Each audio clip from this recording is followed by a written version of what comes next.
Hey everyone, it's FinalRound and my name is Jordan, and we have the Commissioners Cup for the WNBA, which is kind of like an in-season tournament. There's a prize pool that goes out to the winning team, about $30,000 a player, so they have something to play for. The lines for this game have been out for a while now, like almost 5-6 days. I've seen it on Outlier just sitting there wondering what it is, and then I did my research and found out, okay, it's the Commissioners Cup. So we have two really good teams, the Minnesota Lynx, who have really stepped it up defensively this year, and then the Liberty, who are obviously one of the super teams in the WNBA, who are great offensively and great defensively. They will be playing in New York. So I have a couple of picks for you all. Since it's one game, not going to go too crazy. So we're going to jump right into it. You will see images that come up on the screen. Those will be from a data app called Outlier. There will be a link in the description that'll give you a 7-day free trial for Outlier. So this first pick, everyone's been talking about Sabrina Ionescu and how on fire she has been. So I'm going to go with Sabrina Ionescu. I'm going to go with over 2.5 3-pointers made at -138. I don't mind her points. Her points line is around 18.5. Minnesota is the toughest defense. And the reason why I'm leaving assist off, which assist is a popular play for her because she's been getting it done. She's had two other guards who have been out as of late. So Courtney Vandersloot has been out for an extended period of time. And she recently had her mother pass away, so she's been out for personal reasons, but they say that she's back with the team, so she could suit up. She is second on the team in assist. And then we've had 3 games without the other guard, Betnaji Laney Hamilton, who plays around 33 minutes a game, and she's a vital part to their scoring. Right now, they only have Laney Hamilton's lines out and not Vandersloot. Laney Hamilton's coming off a knee injury where she was out for 3 games. And if you look at Ionescu's lines and you see the last 3 games, you'll see she is just dominated with these 2 out. So if one of them comes back, things could change a little bit, especially Vandersloot could affect her assist. If they're both out, I definitely love points and assists, but I'm going to go with her 3-point shooting, which over the past 4 games, she's averaging 11 attempts a game, and she's been absolutely on fire. So I don't see why she would slow down with the confidence that she has right now, taking 11 attempts a game. We need her to make 3 of them, and she's the one that went up against Steph Curry in that 3-point shootout. She can shoot the 3 ball, shoots at a high percentage. In a big game like the Commissioners Cup at home in New York, I'd like her to make 3 or more threes. Now Minnesota gives up the lowest 3-point percentage to teams, and the Liberty shoots the second highest percentage. And Sabrina did go under against Minnesota earlier this year, but she only played 26 minutes, where I can see her playing 35 plus minutes. So with her making 2 threes against them in 26 minutes, I like her to go over here and make 3 3-pointers at -138. And if you guys could, please like the video. If you haven't, please subscribe to the channel. If you have a little bit of extra time, could you leave a comment for the algorithm? And also, I want to shout out my partners, Underdog Fantasy, Sleeper, ParlayPlay, and ChalkBoard. Promo code is FinalRound11. There are links in the description that'll take you there for a $100 deposit match. And thank you to anyone who uses those. This next pick is going to be a pick that I had from my last video, and it did very well. Breanna Stewart over 3.5 assists. This is at -128. I don't know why this doesn't get bumped up by 1. 10 out of her last 14 games, she's gone over this line, and when she goes over it, she gets 5 minimum. Never 4 over this past 14 game stretch when she goes over.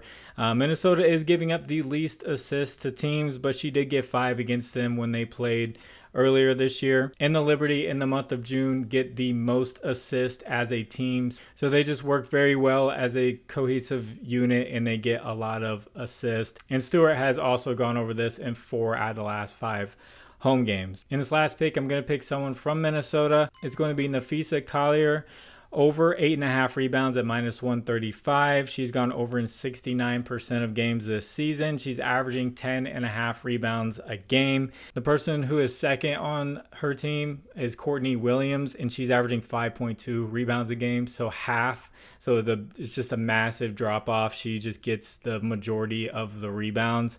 And you'll see on the image, she had kind of a 4-game stretch recently where she went under.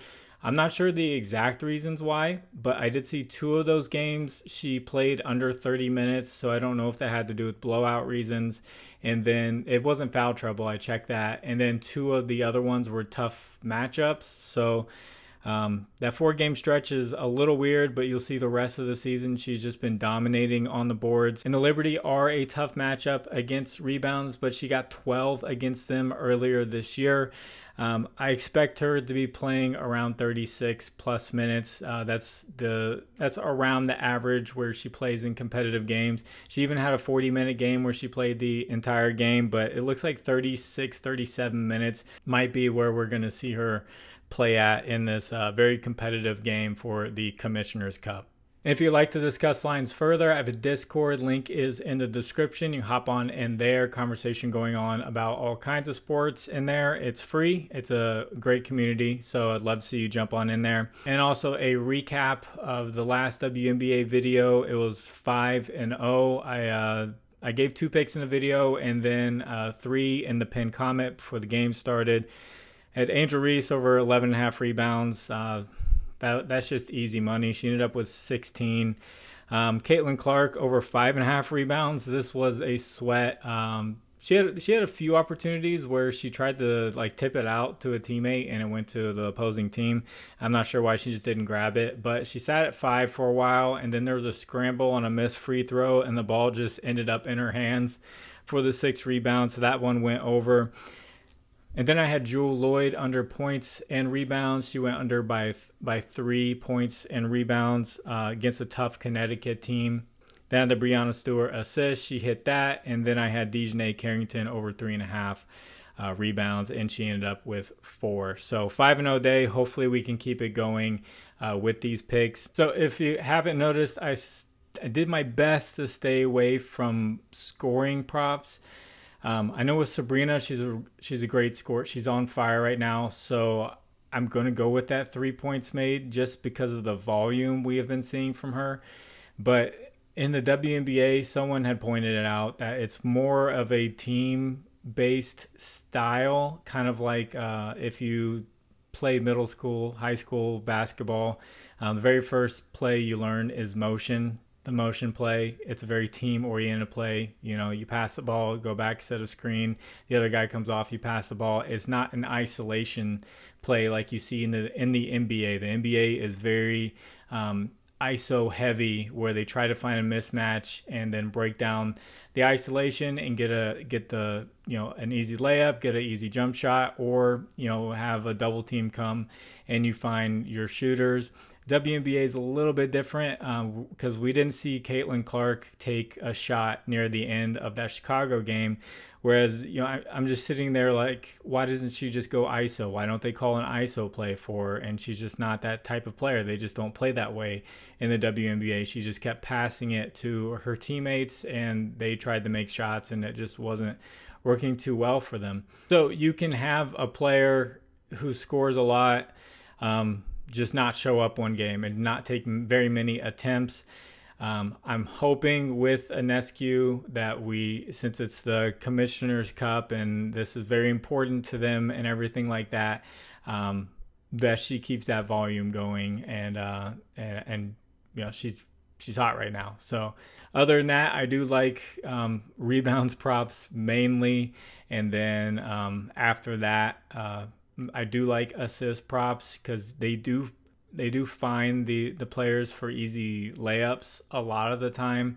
That Chicago Sky and Indiana Fever game, they made some really tough layups. I was actually very impressed with that game and the way they made a lot of tough shots. There was not too many missed shots where like Angel Reese was just like getting a ton of offensive rebounds. She actually wasn't, and she ended up with 16 rebounds total.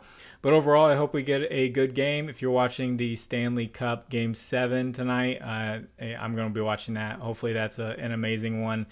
And then you're probably watching this the next day, so you'll know the result of that game. I was thinking about doing a video for Game 7 of the Stanley Cup, but I wasn't doing videos all season long, so I figured, I'm not going to try to milk views just for a game 7. I need to be invested in the NHL all season long to earn that game 7 video, so I didn't do it. But I will get this edited and get it out to you. God bless you. It's Final Round. My name is Jordan. I will catch you on the next one. Bye.